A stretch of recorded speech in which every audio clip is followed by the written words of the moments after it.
Bonsoir, bienvenue sur DMG TV, les histoires mystiques. Tu es nouveau sur la chaîne, n'oublie pas de t'abonner, de laisser un commentaire, de liker, de partager.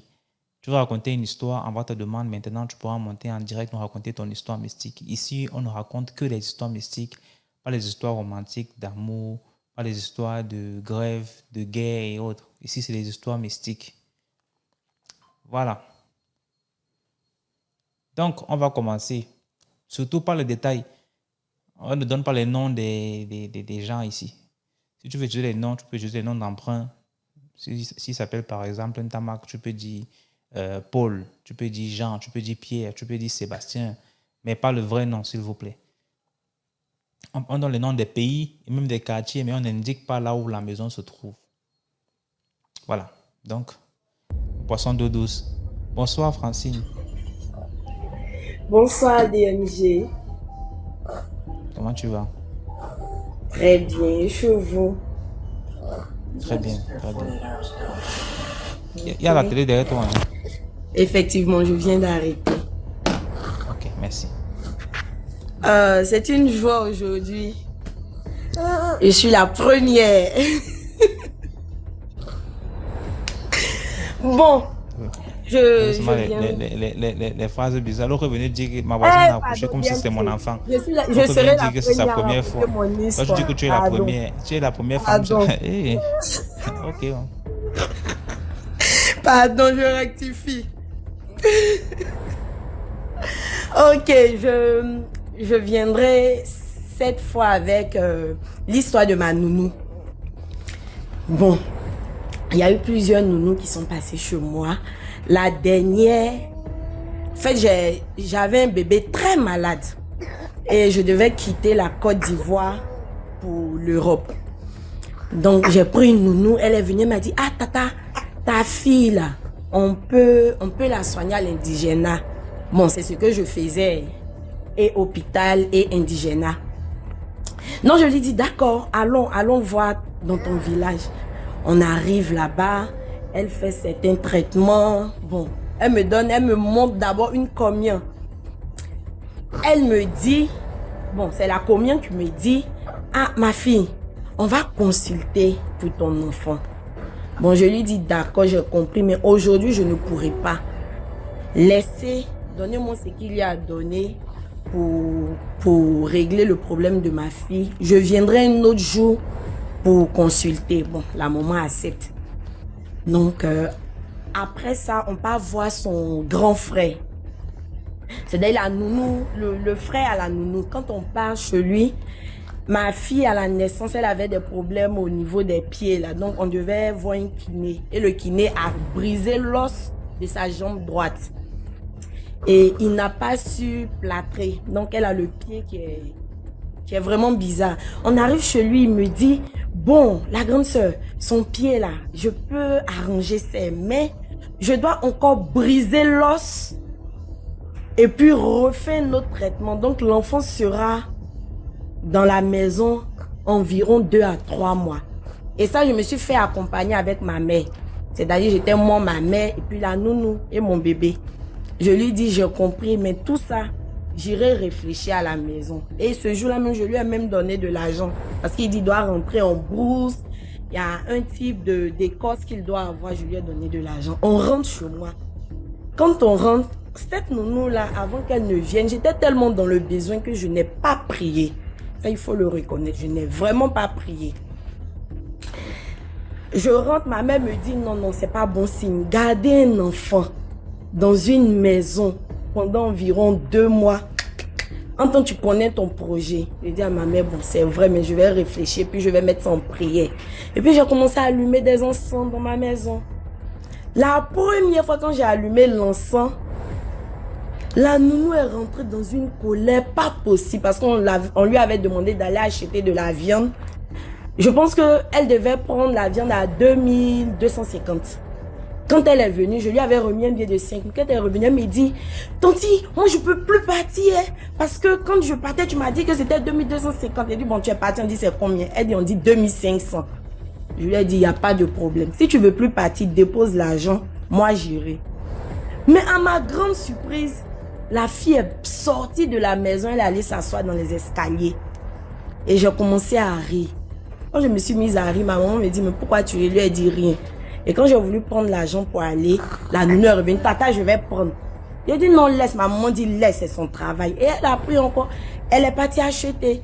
Mais je vous assure qu'elle a envoyé une viande toute pourrie. Ce jour-là, je n'ai pas mangé. C'est elle et ma mère qui ont mangé. Je suis allée au travail. À mon retour, quand je reviens, et comme j'avais dit, je devais sortir du pays. Donc, je suis allée pour le visa à l'ambassade. Avant d'aller pour le visa à l'ambassade, j'avais fait un rêve où on me disait de la mettre dehors. Avant d'aller faire l'entretien. Bon, quand je me suis réveillée, j'ai vraiment pas pris ça au sérieux. J'ai dit, je vais prier, Dieu va m'aider. Je vous dis que je vais à l'ambassade. Tous ceux qui sont partis à cette ambassade-là, c'est-à-dire toutes les connaissances de mon époux là, en 2-3 jours, on les appelait pour leur dire que c'est bon, vous pouvez venir prendre le visa. Pour moi là, on a tapé 5 jours, 6 jours, 7 jours. Le monsieur était découragé. Et moi, j'ai commencé encore à rejeûner. Et je pense dans les 6 jours d'intervalle là, elle m'a encore énervée. Donc dans ma colère, quand je suis rentrée du travail, j'avais déjà prévu son salaire. Tout ce que je lui ai dit, parce que je faisais aussi des gardes.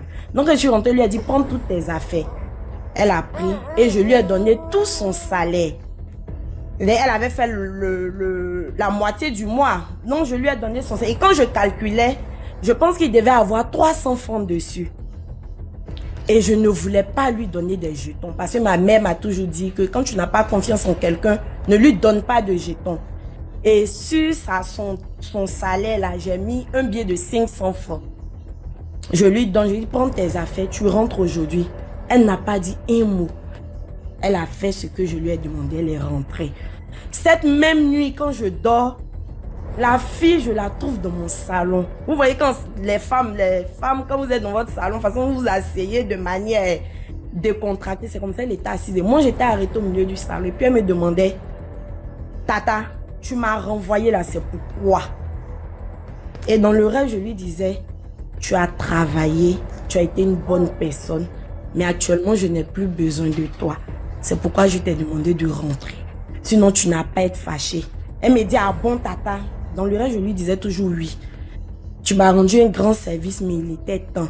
Tu as même vu que ton salaire, ce n'est pas tout ton... Ce n'est pas... J'ai mis ton transport. Dans le reste, c'est ce que je lui ai dit. Tu as vu que ton salaire, là, j'ai même mis ton transport pour que tu puisses aller chez tes parents. Non? Elle m'a dit, d'accord, Tata. Et puis, je me suis réveillée aux environs de 3 heures. Ce même jour-là, je vais au travail. L'ambassade m'appelle. Quand la dame je décroche, la dame me dit, bonjour madame, c'est telle ambassade. Vous êtes temps? Je lui dis oui madame. Elle me dit, c'est-à-dire le ton de la voix de la dame a changé. Elle me dit, j'ai dit oh, tu viens prendre ton visa à la quand? J'étais tellement dépassée que je lui dis bon, sur le champ si vous voulez je viens. Elle me dit non, non, non, ne viens pas maintenant, mais viens demain. C'était comme si elle m'avait plusieurs fois appelé. J'avais dit oui, je viens. Oui, je viens. Oui, je viens. Et Dieu a fait grâce. Effectivement, je suis allée, on a eu le visa, moi et tous mes enfants. On a pu voyager. Non, c'est pour dire, il ne faudrait vraiment pas qu'on ignore nos rêves.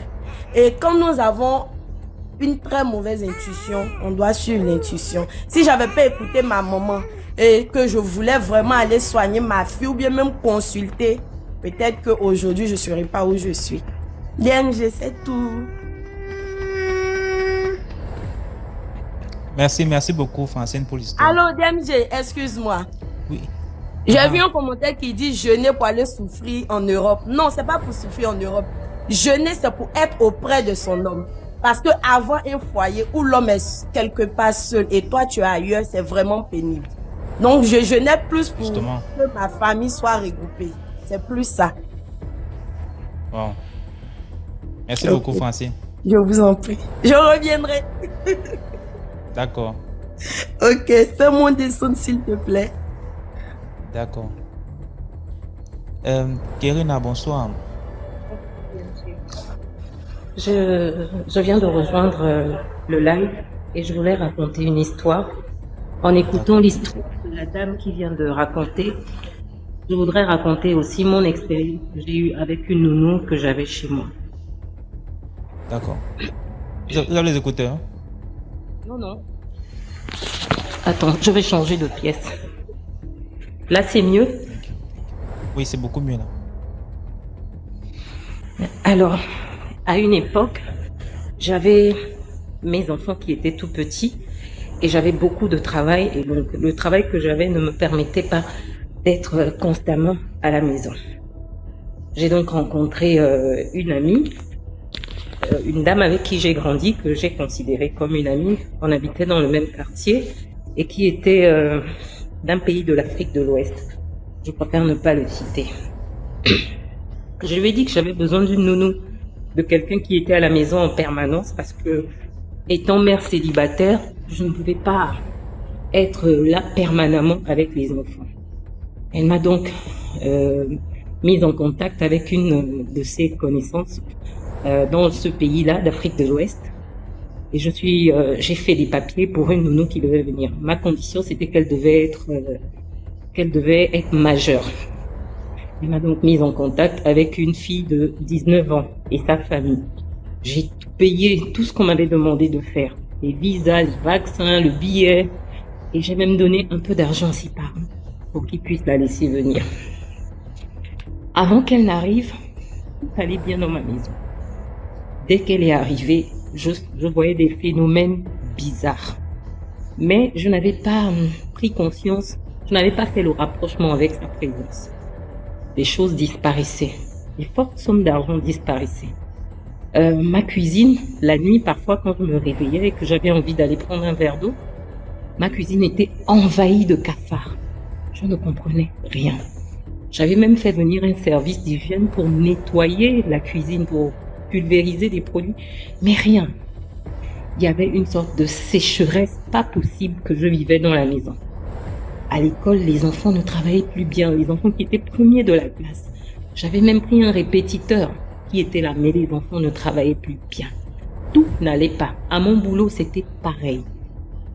Et la même période, ma mère, qui était encore en vie, avait attiré mon attention. Elle m'avait dit, il faut que tu te débarrasses de la nounou. Je dis, maman, je ne peux pas me débarrasser de la nounou. Elle me dit, je vois des choses, il faut que tu te débarrasses d'elle. Je n'avais pas pris en considération.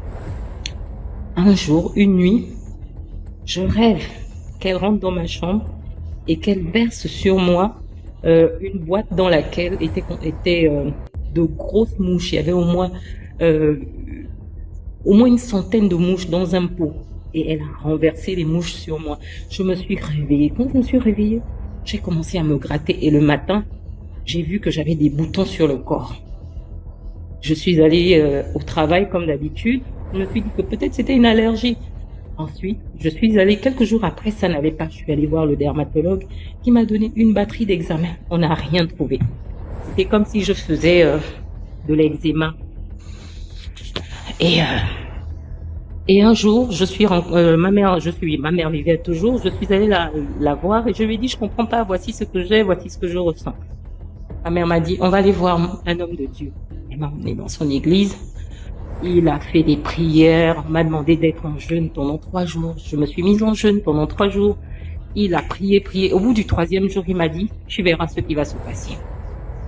Ce jour-là, sans problème, sans rien, quand je rentre, la nounou me dit, elle ne veut plus rester avec moi. Je dis, pourquoi? Elle me dit, la maison chauffe. Je dis, non, tu dois me dire d'abord pourquoi tu ne veux pas partir et ce que tu as fait. Parce que les choses que je vois dans ma maison, je ne les voyais pas avant que tu n'arrives. Et là, j'ai appelé ma mère qui est venue avec son pasteur et elle a commencé à confesser que elle avait injecté un esprit dans ma maison et c'est pourquoi les choses n'allaient pas ainsi. On a prié, elle a manifesté comme pas possible, elle a roulé au sol.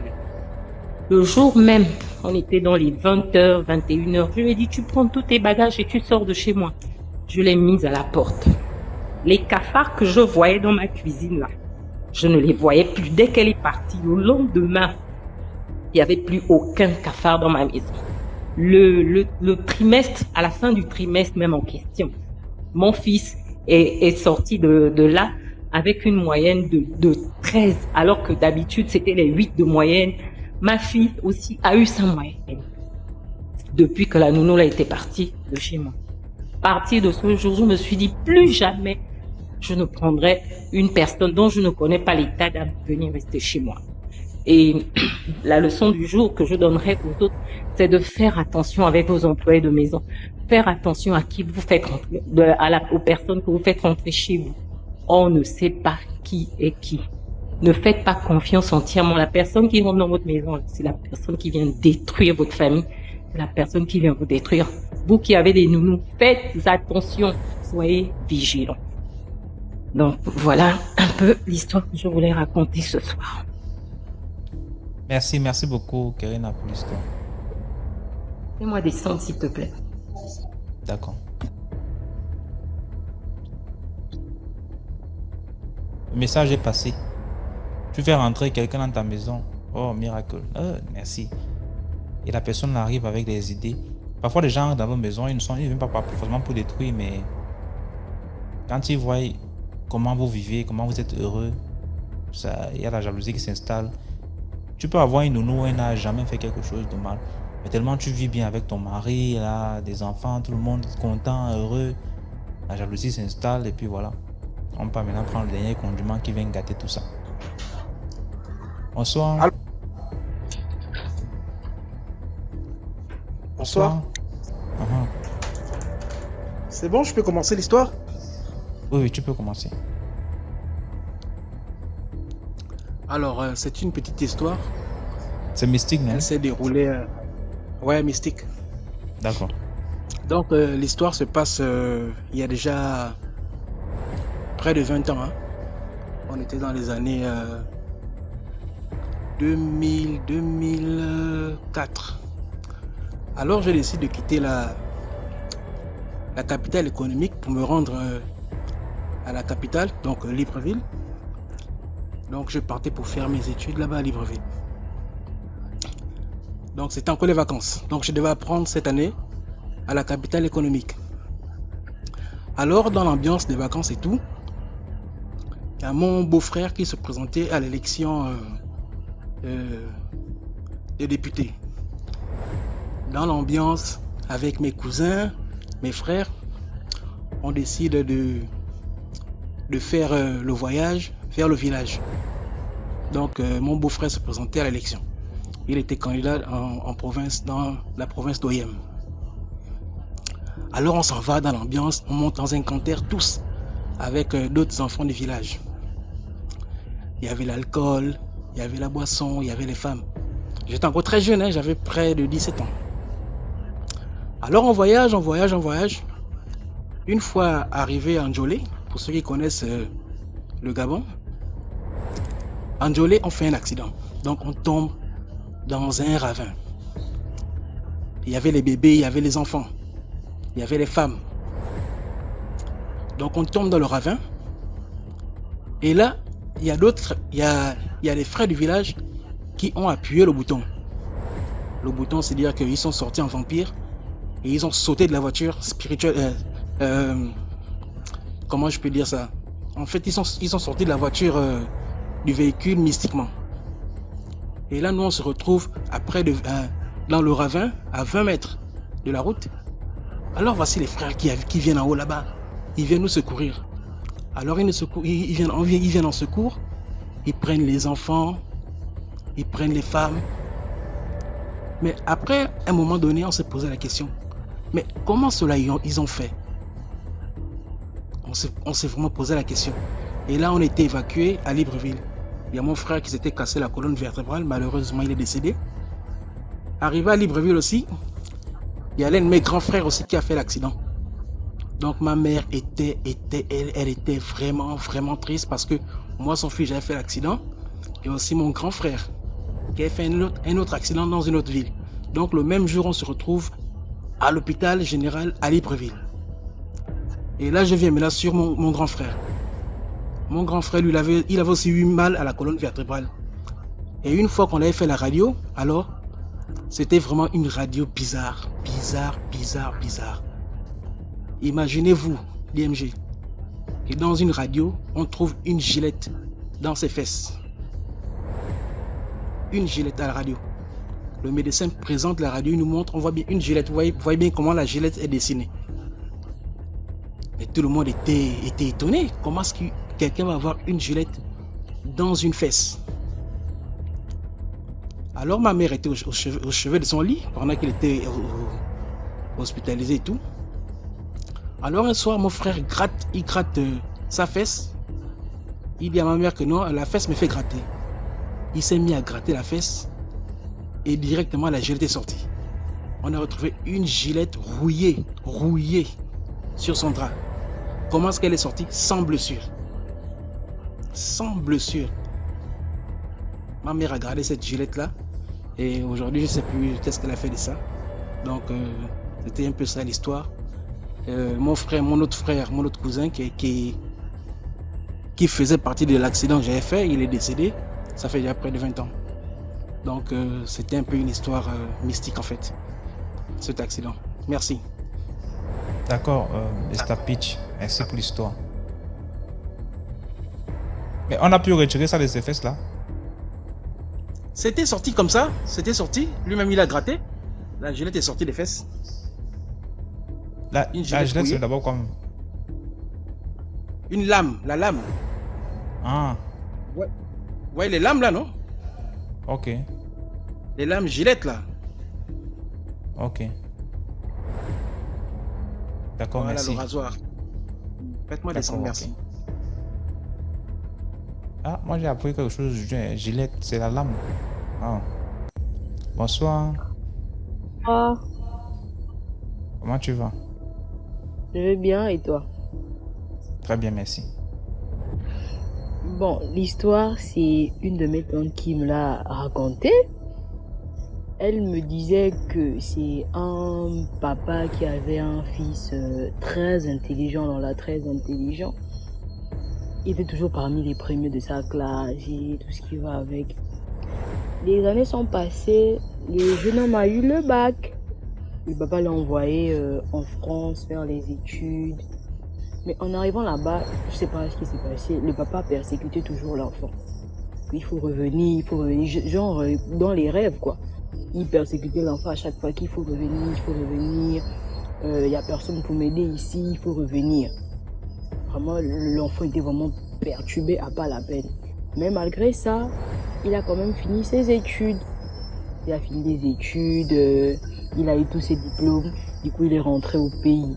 Mais l'enfant malheureusement n'est pas directement rentré chez son père. Il a beau faire escale chez l'un de ses oncles. Là-bas aussi ça n'allait toujours pas. Le père appelait toujours l'enfant dans les rêves. Voilà, il faut revenir, qu'est-ce que tu fais là-bas? Reviens. Tu l'avais dit m'aider ici, je suis seul, il n'y a personne pour m'aider. Le fils ne comprenait toujours pas. Il a expliqué à son oncle. L'oncle a dit en tout cas, si ce sont des choses des rêves, ça va passer et autres. Au fur et à mesure, des années sont passées, c'était toujours la même chose, persécution, il allait à l'hôpital, il allait chez les gangas, c'était toujours pareil. Après, un bon jour, l'oncle a dit, ah, moi j'ai jamais vécu ce genre de choses, mais aujourd'hui quand même, on va aller chez un marabout. Du coup, ils sont partis là-bas, le marabout a dit à l'oncle, toi tu restes dehors vu que c'est pas toi qui viens faire la consultation. Il est resté dehors, il est rentré avec le jeune homme qui devait consulter. Du coup, ils sont rentrés, le marabout lui a dit, bon voilà ce que je vois dans le miroir. Voilà ce que ton père a prévu faire.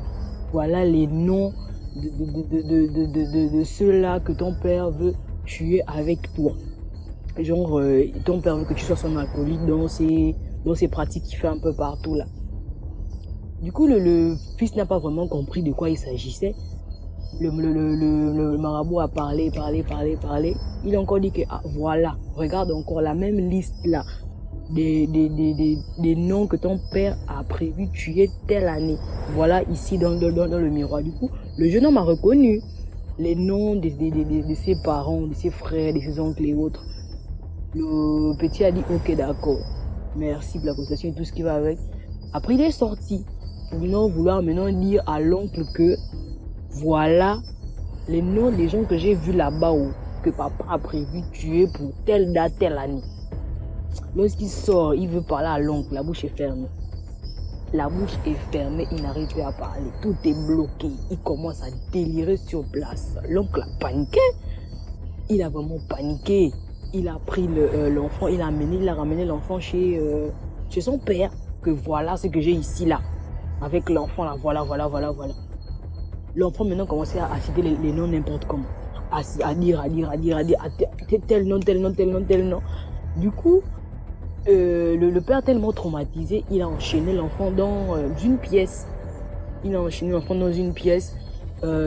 coup, là-bas, quand les gens venaient rendre visite au jeune homme, ça allait bien. Vraiment, tout allait bien. Il n'était pas genre brutal. Vraiment, tout allait bien. Mais quand c'était son père qui rentrait, genre déposer la nourriture et autres, le gars, il s'est fâché. Il s'est battu avec le père, sérieusement. Jusqu'à après, à un moment donné, il avait fait un choc au père là. Du coup, le père ne rendait plus visite à son fils. C'est la maman qui rentrait maintenant. Elle venait faire prier avec l'enfant, l'emmener un peu dans les prières, mais tout en étant toujours enchaîné dans la voiture. Parce qu'il était très violent. Alors là, vraiment violent, à pas la peine. Du coup, aujourd'hui, ça essaie d'aller. Mais malgré ça, c'est pas qu'il est vraiment guéri totalement, mais il continue toujours de balancer certains noms comme ça là, que personne ne se rend compte. On se dit toujours, bon, il est toujours en train de délirer, mais aujourd'hui ça essaie d'aller, vraiment ça essaie d'aller. Mais le père aujourd'hui est un peu fâché par rapport à cette situation, parce que la mère amenait à l'église, ils ont essayé de soigner, de délivrer un peu l'enfant. Mais ça va, il est là, il n'est plus vraiment fou en tant que tel, mais il est toujours... C'est plus vraiment ça dans sa tête, mais ça va déjà quand même. C'est un peu ça mon histoire. Merci beaucoup pour l'histoire. C'est quoi, comment tu dis ton nom là? Urlika Blair. Urlika Blair. Oui. Oh. C'est ton vrai nom? Oui, c'est mon vrai nom. Et tes parents t'appellent souvent comme ça tous les jours? Urlika Blair. Oui, c'est mes prénoms. C'est compliqué, hein? D'accord, merci beaucoup. D'accord. J'essaie un peu d'imaginer ma mère, comme ma mère parle vite là. Elle veut gronder l'enfant, il faut l'appeler pour... Tu as compris, Ulrika Blair? Tu as compris, Ulrika? Hey, l'enfant avec pas. Hey. Même pour gronder l'enfant, c'est compliqué parce qu'il faut appeler l'enfant. Il faut appeler le nom de l'enfant avant de gronder l'enfant. Là, elle veut te gronder, mais elle veut t'appeler. Elle va dire non, pas. Hey, c'est quoi? On gronde la qualité, c'est quoi? Bonsoir, la Rose. Bonsoir DMG, bonsoir tout le monde, j'espère que vous allez bien. Alors mon histoire est petite mais ça a beaucoup fait rire, mais elle est mystique, hein. Voilà, elle est mystique. Bon, ça c'est quand on était au village, on avait tendance, je suis du Gabon, mais du Sud, on avait tendance à aller tout le monde au village. Moi on avait un cousin là, bon, on a un cousin, il est toujours vivant, un taquin, un filou, toujours en train d'emmerder les autres. À la rivière il vous fait des coups. Quand vous mangez, il est même capable, quand il finit son plat comme ça, je te dis, DMG, il te tue le cafard, il vient laisser à côté de toi. Tu vas refuser le plat, il récupère ton plat. Tout le temps, c'est comme ça. Donc, un jour, mon grand-père a pris le vin de palme. Mon grand-père, à l'époque, était chef de village. Et c'est bizarre, son vin que mon grand-père buvait, il lui a dit non, tiens, toi bois. Bon, on n'a pas fait attention, on a laissé. Tu as les écouteurs? Non, j'ai enlevé. Peut-être mon chargeur qui embêtait, c'est bon. Ok. Maintenant, cette nuit-là, après avoir bu le vin de palme, je te jure qu'à l'époque, on avait encore les latrines. Il a une diarrhée qui dit pas son nom. À 2h du matin, accompagnez-moi, qui va partir? Tu as fatigué les gens toute la journée. Personne n'est pas avec lui. Vous connaissez Dame Diarrhée? Elle est un poulet. Il s'est levé, il est sorti. DMG. Il dit que quand il est arrivé dehors, à l'instant où il veut commencer l'affaire, il voit le hibou. Il lui dit en langue que je dis, hein, Toi, tu es venu en vacances pour embêter les gens. Le cri qu'il a lancé, frère, tout le village s'est levé. Il dit qu'il a vu le hibou. Et ce qui est bizarre, c'est que le hibou est resté là. Nous tous, on est sortis. Mais j'ai observé mes grands-mères rester là et regarder. Nous, on était en panique. Oh, le hibou, parce que le hibou, vraiment, c'est pas un petit truc. Oh, le hibou, le hibou. Ah. Mais tout le monde sort, sauf Papy. Et après, avec le temps qu'on a compris que c'est Papy qui voulait cueillir une leçon en lui disant que c'est pas parce que tu es avec les autres que tu dois pas respecter les autres. Ah, Papy, non, ton truc la nuit sur le hibou. C'est comme ça qu'on doit vous apprendre, vous les jeunes de la ville. Donc c'était ça ma petite histoire. Quand vous au village, faut pas trop embêter les autres. Merci, bonne soirée. Merci beaucoup, la Rose. Bonne soirée à toi aussi. Et t'acceptes, oh, maman. Allô. Bonsoir, Allô. et t'as accepté. Bonsoir, on m'entend bien? Mais il y a beaucoup de bruit Allô? derrière toi. Attendez. Là, on m'entend mieux maintenant. Oui. Oui. Ah, d'accord. Bonsoir, DMG. Bonsoir. Fais les écouteurs. Ça fait plaisir. Ouais, là, j'ai des écouteurs. En fait, comme mon micro déconne un peu, du coup, j'ai des écouteurs et tout. Il faut un peu retirer les écouteurs. On va voir comment ça sonne. Oh, non, si j'enlève les écouteurs, tu auras du mal à m'entendre. Essayons, on va voir.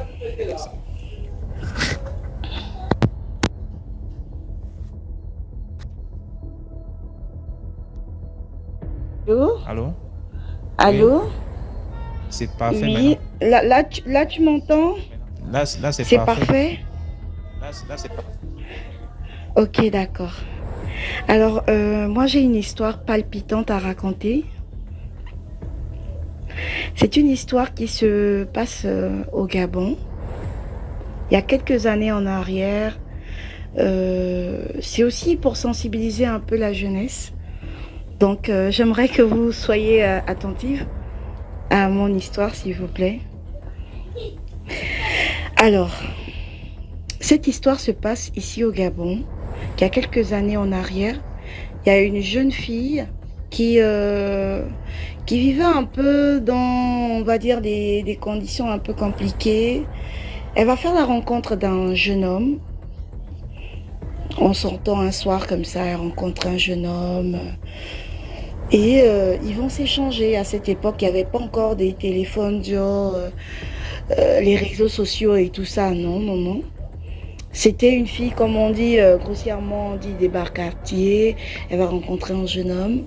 Et au sortir de leurs échanges, aussitôt, le mec, il va lui dire, écoute, je te sens bien, je veux qu'on passe déjà à une étape plus avancée, toi et moi. En moins d'une semaine, hein, le gars était chaud, franchement. Il était intéressé par la fille. Et c'est comme ça qu'ils ont commencé leur relation. Petit à petit, on va dire 2 semaines après, la fille a parlé à sa sœur à la maison que oui, j'ai rencontré un jeune homme. J'ai pas beaucoup d'informations sur lui, mais ça match bien lui et moi. Et c'est comme ça que un jour, il va aller avec la fille voir sa mère. Parce qu'il était vraiment chaud. C'est-à-dire que c'est en moins d'une semaine, le gars vraiment, il voulait déjà se caser avec elle. Il voulait une relation sérieuse. C'est comme si en fait le monsieur, il savait ce qu'il voulait. C'est-à-dire que c'est quelqu'un qui cherchait une femme dans sa vie, tu vois. Et c'est comme ça qu'ils vont aller voir sa mère. Et il va voir la mère de la jeune demoiselle et tout en lui disant moi je suis intéressée par votre fille et tout ça et tout ça. Je souhaite que d'ici là qu'on fasse le mariage, même dans 3 mois et tout. La mère a dit, elle disait non, écoutez, moi je suis bien intéressée par l'enthousiasme que vous avez pour épouser ma fille et tout ça, mais je veux que vous puissiez prendre un peu le temps de vous connaître, etc. Et c'est comme ça, de fil en aiguille, la relation elle était bien, elle était pétillante, ils sortaient tout le temps. Un jour, on va dire à 3 semaines, maxi 3 semaines de la relation, elle va chez son petit ami. Arrivée chez son petit ami, il lui remet une enveloppe kaki. Il lui dit, écoute, prends cette enveloppe. Non, bien avant de lui remettre, excusez-moi, hein, bien avant de lui remettre l'enveloppe, ils ont fait l'amour comme un couple et tout. C'était vraiment intéressant, c'était vraiment intense et tout et tout. Et après ça, il lui a remis une enveloppe kaki où il y avait une forte somme qui avait un montant de 2 millions par là. Et c'est comme ça que la fille, elle était un peu dépassée. Elle disait, non, mais pourquoi aujourd'hui tu me donnes une forte somme comme ça? Je comprends pas. Pourquoi tu me remets autant d'argent et tout? Il dit, non, écoute, franchement, tu es ma femme bientôt et tout. J'ai envie de te faire plaisir. Je vois pas pourquoi je vais pas te gaver de cadeaux et tout. Donc, j'ai décidé de te donner cet argent. Prends-le et fais ce que tu veux avec, amuse-toi. Achète-toi, fais-toi plaisir. Elle était quand même un peu sceptique, mais au final, elle a accepté l'enveloppe. Et après accepter l'enveloppe et tout, il lui a remis un numéro. Il lui a dit, tiens ce numéro, au cas où je ne suis pas joignable, tu peux me joindre à ce numéro et tout dorénavant et tout. Je dis, mais quoi, tu comptes changer de numéro et tout ça? Il dit, non, non, non. Au cas où je ne suis pas joignable, il peut arriver, par exemple, que tu n'arrives pas à me joindre sur ce numéro. Au moins, tu as un deuxième numéro sur lequel tu peux me joindre. C'est comme ça que la jeune demoiselle acceptait. Elle dit, il n'y a pas de souci. Quand elle rentre à la maison, elle rentre directement dans sa chambre.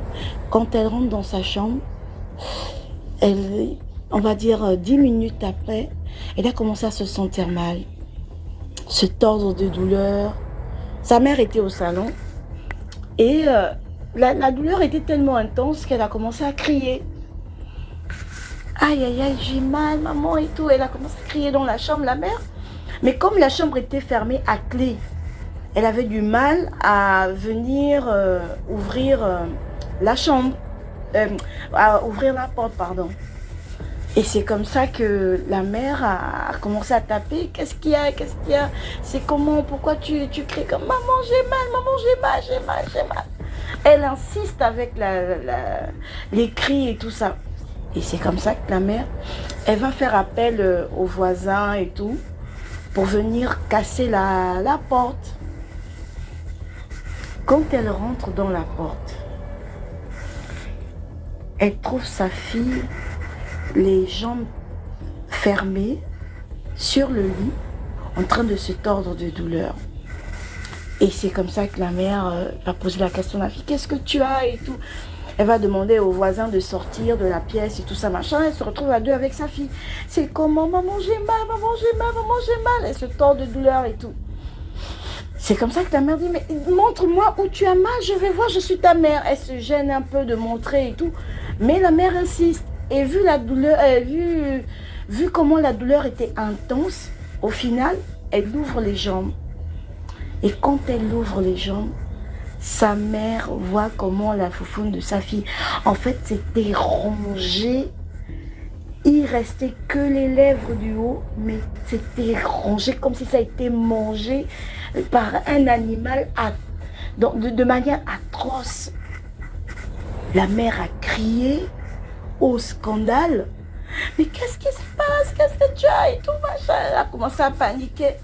Elle dit non, j'étais chez Mathias, j'étais là-bas, je suis rentrée, il m'a remis juste des sous, l'enveloppe est sur la table, et voilà, c'est tout, je suis rentrée, voilà, j'ai commencé à voir la douleur. Elle dit, donne-moi le numéro de Mathias et tout. Donne-moi. Donc quand ils appellent Mathias, le numéro ne passe pas. Et c'est comme ça que La fille commence à paniquer, la mère commence à paniquer. Elle se souvient que le gars lui avait donné un autre numéro. Il a dit non, au cas où mon numéro ne passe pas, tu peux me joindre par tel numéro. Et c'est comme ça que la mère prend le deuxième numéro. Quand elle appelle, on lui dit directement bonjour madame, c'est Gaboussep ici. Quel genre de cercueil voulez-vous pour votre mort? Prise de panique, elle s'affole, elle dit mais c'est quoi ça? Oh non, mais madame, je vous dis, quel genre de cercueil voulez-vous pour votre mort? Et la dame était très très très sérieuse. Elle panique. Donc le monsieur en question, l'histoire raconte que quand elle est partie chez le fameux petit ami qui était Mathias, pendant leurs ébats, en fait, il a pris la forme mystique d'un serpent.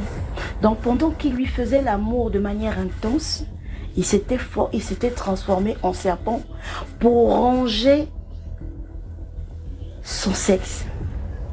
Et la somme, les 2 millions qu'il lui avait remis après leur ébat et tout, en fait c'était les 2 millions c'était pour la cérémonie. Donc il avait déjà préparé son coup.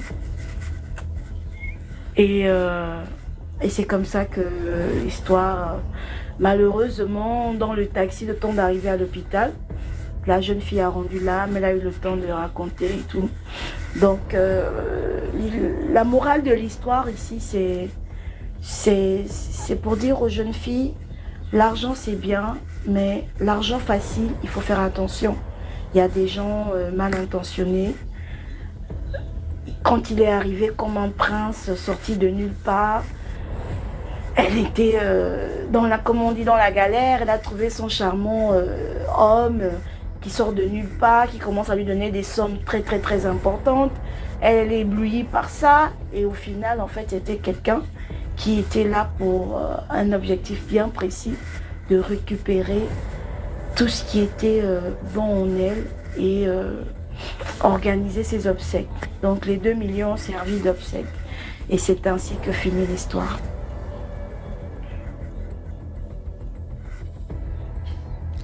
Merci beaucoup, Alina. Merci beaucoup. Merci. Big F. Ouais, bonsoir. Bonsoir, chef. Bonsoir à tous. Bien, je vais vous conter une personne qui m'est un peu familier. Étant originaire de l'Ouest Cameroun, je peux faire un peu taire beaucoup d'indices. Alors, c'était un monsieur qui faisait son petit commerce. Il vendait généralement le seau, les savons dans des seaux. De 250, il faisait les promotions à 225. Il progressait quelques années plus tard. Le monsieur a ouvert il a loué un petit espace de 3 mètres, de 4 à 6 mètres carrés où il progressait lentement. Et ensuite, 2 ans plus tard, il a brusquement sorti la tête de l'eau. Il est devenu quincaillier et il vendait le ciment à une vitesse vraiment pharaonique. Moi-même, en tant que technicien du bâtiment, j'ai eu à faire les achats là-bas à maintes reprises. Jusqu'au jour où on a entendu une femme crier. Il était 4 heures. On a entendu une femme crier. Les voisins sont sortis. Et lorsque nous sommes arrivés sur le terrain, on a vu le monsieur, le pantalon baissé, en train de croiser le corps de la dame en question. Et ça a tellement, tout le monde savait, ça a tellement choqué les gens. Il y a eu même des vidéos, je sais pas si ça avait été partagé, mais il y a eu tellement de vidéos, ça a tellement fait de bruit. Il a beaucoup supplié la femme là, vu qu'elle vivait dans une barrière, il n'y a que quelques personnes qui ont pu avoir l'accès à l'intérieur de la maison. Et du coup, la femme a négocié, il a négocié avec la femme. La femme a dit, dans ce cas, tu seras obligé d'acheter mon porc parce que je ne peux plus élever un porc que toi tu as couché, mon ami, c'est très grave. Avec beaucoup de supplications, la femme a accepté l'argent, il a acheté le porc à près de 500 000. Et même ses gestionnaires, ceux qui géraient la quincaillerie avec lui, ses vendeurs et ses chargeurs, étaient tous, ils ont vu la scène. Mais le lendemain, eux tous sont partis au travail. Et la femme lui demandait de partir avec le porc. Curieusement, c'est son gestionnaire qui l'a remis le porc. Il fallait aller revendre. Il est parti revendre ça au marché du porc de... On mange les choses. Je vous parle d'une histoire qu'on a vécue. Non, il est parti revendre le porc au marché du porc de machin, de quoi là, bon, c'est à Bafoussa, en effet. Il est parti revendre le porc. Et la vitesse à laquelle le monsieur là vend le ciment, bon, si vous savez bien, c'était bourré de commerçants. Open. C'était bourré de commerçants. Donc du coup, mais il vend beaucoup. Donc c'est-à-dire que pour concurrencer les autres, il avait vraiment la marge. Le plus choquant dans l'histoire, c'est que sa femme étant au courant de ça, elle a pris ses jambes à son cou, elle est partie la même soirée. 2 mois après, moi-même qu'il faut parler, je suis reparti là-bas acheter le ciment. J'ai vu sa femme était enceinte, je pense bien. Avant de quitter là-bas, elle était enceinte. Quand je suis arrivé 2 mois après, elle était là-bas. On avait acheté sa petite voiture rouge. Elle est barre, elle. Elle est vraiment rentrée vivre avec son dème. Le plus choquant, je ne sais pas si on avait seulement été inoptisé, mais ça n'a rien changé. Tout le monde connaissait que dans le secteur là, c'est lui qui vend le ciment, c'est lui qu'on a attrapé parce que ces gens de nouvelles souvent très vite. Et ça a tellement circulé, mais jusqu'à là, on achète toujours le ciment là-bas. La dame chez qui je travaillais, même parce qu'il priait tellement, parce qu'elle a dit comment c'est monté, c'est descendu, mais qu'il fallait acheter le ciment, il disait qu'elle allait chez le cochonnier acheter. Vraiment, c'est-à-dire, donc, moi je voulais seulement attirer l'attention aux gars qui aiment manger le porc. Je sais pas comment on fait pour éviter, mais on mange beaucoup de choses miraculeuses. Bon, c'est tout ce que je pouvais apporter comme contribution. D'accord, merci beaucoup Big F.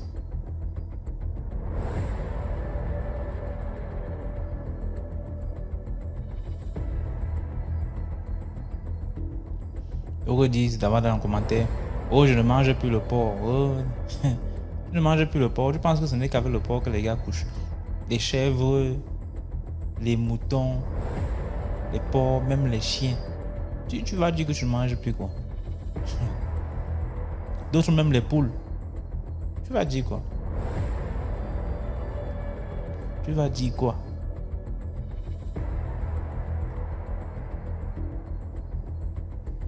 Tu dors seul chez toi. Mais oui, non. Le porc de la porcherie. Même avec les hiboux. Hey, papa Google. L'autre là, alors.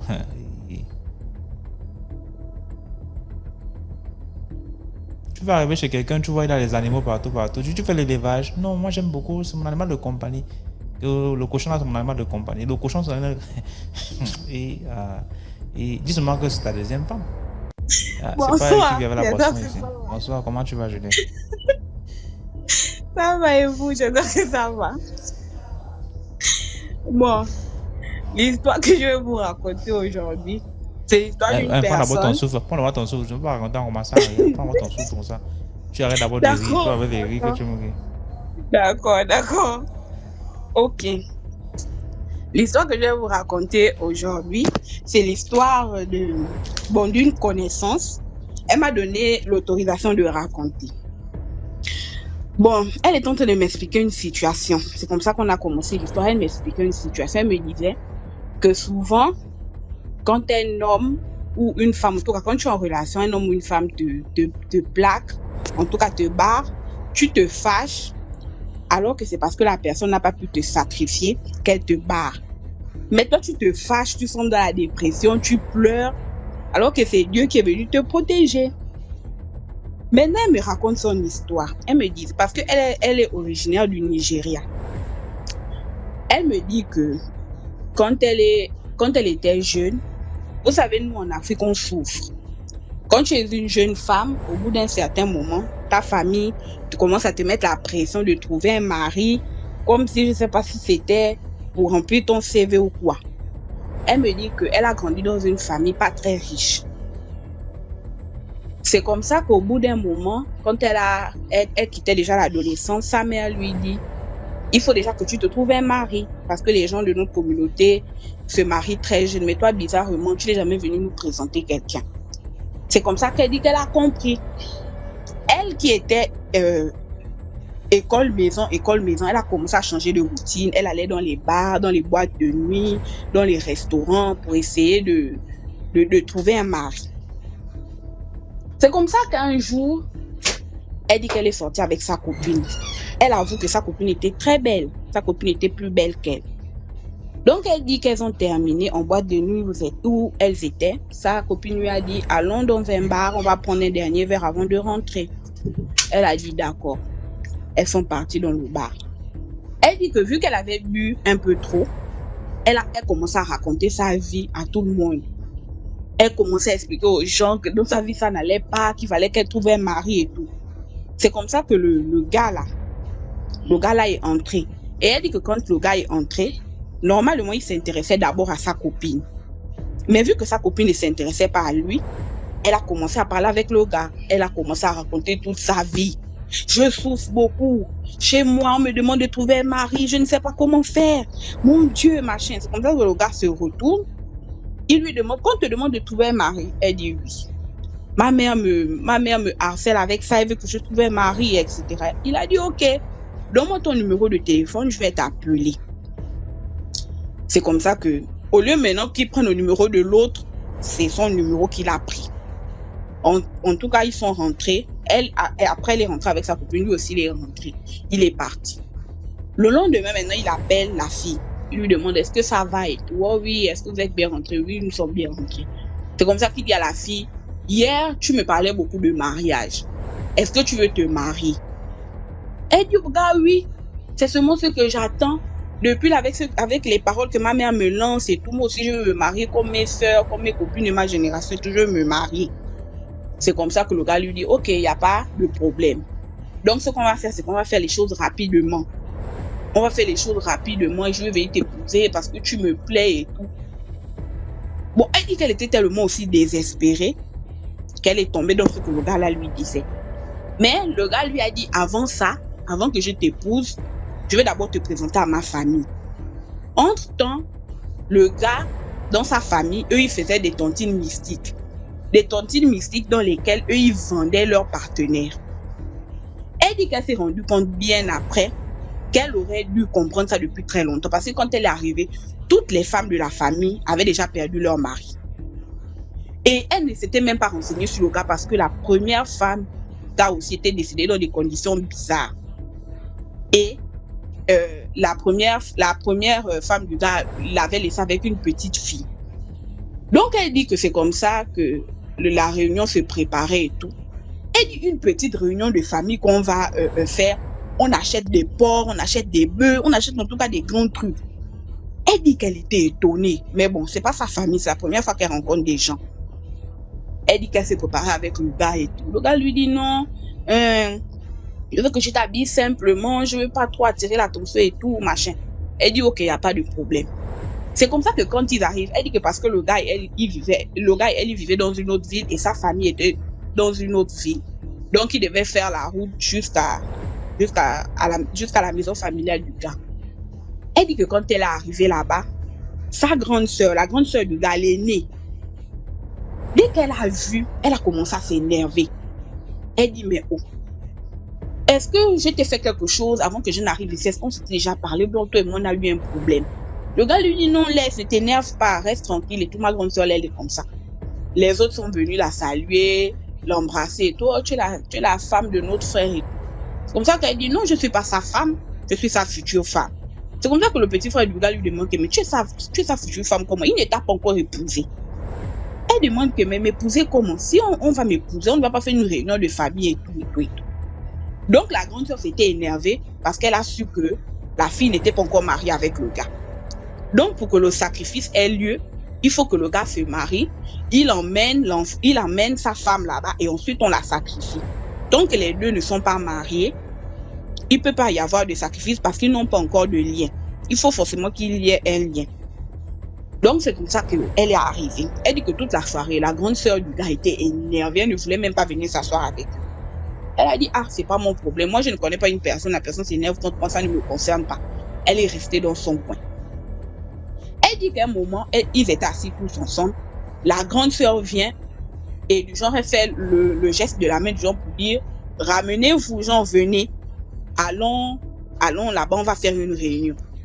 Quand ils sont partis là-bas faire la réunion, ils ont commencé à s'insulter. Elle dit qu'elle n'entendait pas bien ce qu'ils disaient, mais ils s'insultaient, mais avec une violence. La grande sœur s'énervait. Mais pourquoi tu as fait ça? Pourquoi tu as fait ça? Tu nous perds le temps. En tout cas, ce qui va se passer, va se passer. C'est comme ça qu'elle demande au gars là, mais elle parle de quoi en fait? C'est comme ça que le gars lui dit que cette nuit, quand tu vas aller dormir, comme tu vas dormir avec ma fille, ce que tu vas faire, c'est que toi, tu vas dormir devant et elle va dormir derrière parce qu'elle est encore petite. Elle a dit dans sa tête, en fait, c'était logique. Voilà comment, l'heure de dormir, eux, en famille, dans leur grande réunion, ils sont restés faire leur réunion. Elle est partie dormir avec la fille du gars. Elle dit que vu qu'elle ne connaissait personne, en venant se coucher pour dormir, elle a fermé la porte à clé. Elle est venue, elle se coucher sous le lit. Bizarrement, son téléphone sonne. Elle dit qu'elle dormait même déjà. Son téléphone sonne. Elle se lève et prend son téléphone pour aller dans la douche. Parce que c'était une chambre avec une douche interne à l'intérieur. Elle dit qu'elle prend son téléphone, elle va dans la douche pour répondre au téléphone. Et c'est sa mère au téléphone qui lui dit, je ne sais pas pourquoi, mais depuis le matin, je pense à toi et mon cœur bat. Elle demande à sa mère que tu penses à moi et ton cœur bat comment? Elle dit non, je ne sais pas ce qui se passe depuis le matin, mais mon cœur bat. À chaque fois que je pense à toi, mon cœur bat. J'ai appelé le pasteur parce que sa mère priait beaucoup. Sa mère lui dit non, j'ai appelé le pasteur et le pasteur m'a demandé de faire un petit transfert d'argent et on allait, genre comme une offrande, et il allait prier pour toi. C'est comme ça qu'elle dit ok. Sa mère lui, je ne sais pas ce qui va t'arriver, je ne sais même pas où tu es, mais ce que je vais te demander, c'est de prier. Je ne sais pas ce que tu fais, mais mets tes genoux au sol, on va prier. C'est comme ça que sa mère et elle ont commencé à prier. Elle dit que sa mère lui a dit, ferme-toi dans la pièce où tu es. Mais vu qu'elle était déjà dans la douche, donc elle a fermé la porte de la douche et elle s'est mise à prier. Quand elle est en train de prier comme ça là, elle entend la fille du gars qui était couché sur le lit crier à haute voix. Commencer à crier. C'est comme ça que les gens qui étaient dans la réunion de la gloire courent maintenant pour venir demander qu'est-ce qui ne va pas.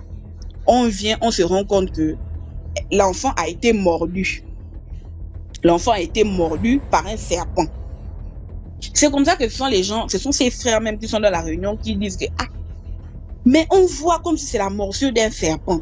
Tout le monde est étonné. C'est comme ça qu'elle demande que mais est-ce que dans la chambre là il y a un petit trou où le serpent peut passer? Ils font maintenant comme s'ils cherchaient, maintenant comme si c'était l'anaconda maintenant qui était rentrée dans la chambre. Tout le monde est étonné maintenant en train de chercher l'anaconda dans toute la chambre. On ne trouve même pas le serpent. Mais on voit que c'est une morsure de serpent. C'est comme ça que dès que le gars a vu ça, il s'est retourné, fâché, il est parti. Voilà maintenant comment la grande sœur du gars, elle dit qu'en tout cas, faites ce que vous allez faire, emmenez l'enfant à l'hôpital, faites ce que vous pouvez faire. Les autres, avec les employés de maison, ils ont porté l'enfant rapidement pour l'emmener à l'hôpital. L'enfant est mort. Quand la petite fille la décède maintenant, la grande sœur s'en foutait éperdument. Le frère là, comme lui savait en toute âme et conscience ce qui s'était passé, vu qu'on n'avait pas pu liquider la fille là, parce que les deux ne s'étaient pas mariés avant d'arriver à la réunion, donc on a sacrifié la fille du monsieur. Alors que le monsieur, il ne voulait pas. Il paraît que lors de la réunion, la grande sœur lui a bien dit que tu m'emmènes une personne avec qui tu t'es marié. Parce que toute l'année, on a fait des sacrifices, on a sacrifié les autres. Et nous tous, on a bénéficié de ces sacrifices-là. C'est à ton tour.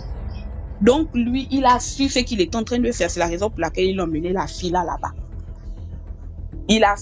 Donc c'est la raison pour laquelle il a emmené la fille là-bas. Elle dit que quand on amène la petite fille à l'hôpital, elle décède. Tout le monde, en fait, eux, ils faisaient comme s'ils avaient trop mal. Mais c'était plus les employés de maison qui avaient mal, qui passaient le temps à pleurer. Elle dit que quand le gars est parti comme ça, là, il n'a plus parlé. Les autres aussi, après le lendemain, ils ont ramassé leurs choses, ils sont partis. Genre, on a fait ce qu'on avait à faire, en fait, c'est terminé, quoi. Ils n'ont même pas attendu de dire qu'on a mal, on a sacrifié, une personne est morte. Rien du tout. Rien du tout. Genre comme si rien ne s'était passé. Elle dit que le gars était tellement énervé. Il a grondé. Il a appelé, parce qu'elle a appelé pour lui dire que, mais toi, tu es parti, tu as ramassé tout ce que tu es parti, tu m'as laissé ici, je fais comment pour rentrer? Il dit que je m'en fous. Fais ce que tu as envie de faire. Je t'ai demandé de faire quelque chose, je t'ai demandé de te coucher à un endroit. Tu es quitté de là-bas pour faire quoi? Tu es quitté de là-bas pour faire quoi? Fous-moi le camp, débrouille-toi à rentrer comme tu veux. Elle dit qu'elle s'est mise à pleurer. Que, mais, est-ce que je savais? Il dit non. Je t'ai demandé de te coucher quelque part. Tu t'es pas couché quelque part, non? Tu t'es pas couché quelque part. Pourquoi tu es parti dans la douche? Je t'ai demandé de te coucher. Avec la colère. Elle a dit, ok, excuse-moi. Il lui a dit que dépêche-toi de revenir là où, puisque les deux vivaient même déjà ensemble. Dépêche-toi de revenir là où nous on était. Tu ramasses tes bagages et tu me fous le camp. C'est comme ça qu'elle a dit, ok, il n'y a pas de problème. Elle, dans sa tête, elle pleurait tellement parce qu'elle se disait que, ah mon Dieu, j'avais déjà trouvé le mari. Enfin, ma mère allait me laisser tranquille avec cette histoire de mariage. Là, mon Dieu, je reviens encore à la case départ. Elle a compté ces choses, elle est partie. Maintenant, le gars, maintenant, il est resté dans son coin. Donc, quand le gars est maintenant resté dans son coin comme ça, là, il est parti, il a réorganisé une deuxième réunion dans laquelle il a dit à ses frères et sœurs là qu'il ne voulait plus continuer dans la relation mystique. Il ne voulait plus continuer dans la relation mystique. Il n'avait pas donné un ordre à quelqu'un de tuer sa fille. C'est comme ça que dans la famille, on lui dit que maintenant, si tu voulais qu'on tue ta copine que tu as emmenée, il fallait l'épouser. Parce que cette fille et toi, vous n'aviez aucun lien. Mais il fallait aussi qu'on fasse un sacrifice. Ça urgeait. Donc, c'est la raison pour laquelle on a pris ta fille. Lui, maintenant, il dit à sa famille que moi, je ne veux plus faire partie de cette réunion-là. On lui dit jamais. Nous, on a vendu, ça c'est la grande sœur qui parle. Nous, on a vendu nos enfants. On a vendu nos maris. Et aujourd'hui, maintenant, toi, tu dis que tu ne veux plus faire partie de la réunion-là. Maintenant, toi, tu vas laisser ta place à qui? On a déjà pris ton enfant. Au moins, si tu t'étais marié, comme on t'avait dit, on devait sacrifier on devait prendre maintenant ton enfant pour te remplacer, vu que toi, tu dis que tu sors. Le gars dit que je ne veux plus. On dit donc au gars que comme tu ne veux plus, tu vas voir. On dit que le gars n'a même pas fait 2 mètres. Il a fait un grave accident. Il était dans le coma. Et comme il était hospitalisé dans une église, il était hospitalisé dans un hôpital où à côté il y avait une église. C'était les gens de l'église qui venaient prier pour lui. Et après, on lui a dit non. On ne voit même, il a fait un grave accident, mais on ne voit même, il n'a même pas d'hématome en fait. Il n'a rien de grave sur son corps. Seulement qu'il délirait, à chaque fois il disait laissez-moi, laissez-moi. C'est comme ça que le pasteur de l'église lui a dit non. On voit que ton cas là c'est un peu mystique. Mais pour qu'on puisse te sauver, tu dois te confesser. Les gens à qui tu as fait du mal là, tu dois aller demander les excuses. Donc ce qu'il a fait, c'est qu'il a appelé, parce que c'est lui qui avait sacrifié sa première femme, la mère de sa fille. Il a appelé les parents de sa première femme, la mère de sa fille là. Les parents de sa première femme là, et il leur a demandé les excuses. Ensuite, maintenant, il a appelé la fille. C'est là où maintenant il fait des révélations à la fille, en disant à la fille que la fille dit d'abord que quand le gars l'a appelé, elle était tellement contente parce qu'elle se disait que, ah mon Dieu, le mariage est revenu. Mais le gars lui dit non, le mariage n'est pas revenu, Je t'appelle juste pour m'excuser. Parce qu'est-ce que tu sais que j'ai plutôt failli te sacrifier. Je ne connais pas le Dieu que tu pries. Je ne sais pas ce que tes parents ont fait pour toi. Mais sache que tu as été sauvé. Elle demande au gars que, mais j'ai été sauvé comment? Le gars lui dit non. Quand je t'ai demandé de te coucher devant là, c'était pour que le serpent là vienne te piquer. Mais tu as eu la chance, je ne sais pas par quel moyen, tu es quitté. Et malheureusement, c'est ma fille qui a été sacrifiée. Elle dit que quand le gars a fini de raconter l'histoire comme ça, là, il est mort. Elle dit que quand le gars est maintenant mort, elle a appelé sa mère et elle a expliqué l'histoire à sa mère. Sa mère lui a dit, ok, il n'y a pas de problème. Mais il faut qu'on fasse des prières sur toi. Vous connaissez les gens des églises. Elle dit que veillez de prière sur veillez de prière, veillez de prière sur veillez de prière, chasser l'esprit des maris de nuit, chasser l'esprit des sorciers, chasser l'esprit. Jusqu'à ce qu'elle s'est dit que, souvent, quand quelqu'un te quitte, et elle dit que malgré ça, elle avait sombré dans la dépression, et quand le gars était parti, elle avait sombré dans la dépression. Parce qu'elle se disait toujours que c'est de sa faute, c'est de sa faute, c'est de sa faute. Et elle ne se disait même pas que, genre, quelqu'un est mort et puis on a failli. Non, elle ne se disait même pas ça, mais elle est sombrée dans la dépression. Et c'est la raison pour laquelle elle m'a dit que souvent quand quelqu'un te plaque, il faut pas être là en train de pleurer pour dire que oh, quelqu'un m'a plaqué, gna, gna, gna. Non. Souvent la personne te plaque parce qu'il n'a pas pu te tuer. Et comme il a envie de gagner en temps là, il te fait dégager de ta vie. Donc c'est un peu ça mon histoire de ce soir. Aujourd'hui Merci là, beaucoup, attendez Julia, pour d'abord. l'histoire. DMG, attends d'abord. Aujourd'hui là, les gens des commentaires, vous n'avez pas réussi à me déstabiliser. Je suis allée jusqu'à la fin de mon histoire. Voilà. Merci pour l'histoire. Dans les commentaires. Bye bye. Dans les commentaires. Bonsoir mes papillons. Bonsoir DMG. J'espère que tu vas bien. Oui, ça va. Ça va et toi? Très bien, merci. Bonne année. On ne s'est pas eu depuis, hein? Bonne année, t'es dit. Ah, ça a été les fêtes? Bah ouais, on peut dire. Et de ton côté? Ouais, mais tranquille. Hein. Voilà. D'accord. Bonne année à la team. DMG, c'est la première fois que je lis les commentaires. Ils sont graves, C'est maintenant que tu vois. J'ai jamais lu les commentaires, ça m'intéresse pas plus que ça, mais je regarde. On est 1200 dans le direct, il y a au moins 600 personnes. Il y a 600 personnes là. C'est sûrement des évadés de prison. Donc ici, Voilà. quand ils sortent de prison là, ils viennent se lâcher les commentaires ici. Voilà, je regarde, je lis seulement. Non, ils sont là même.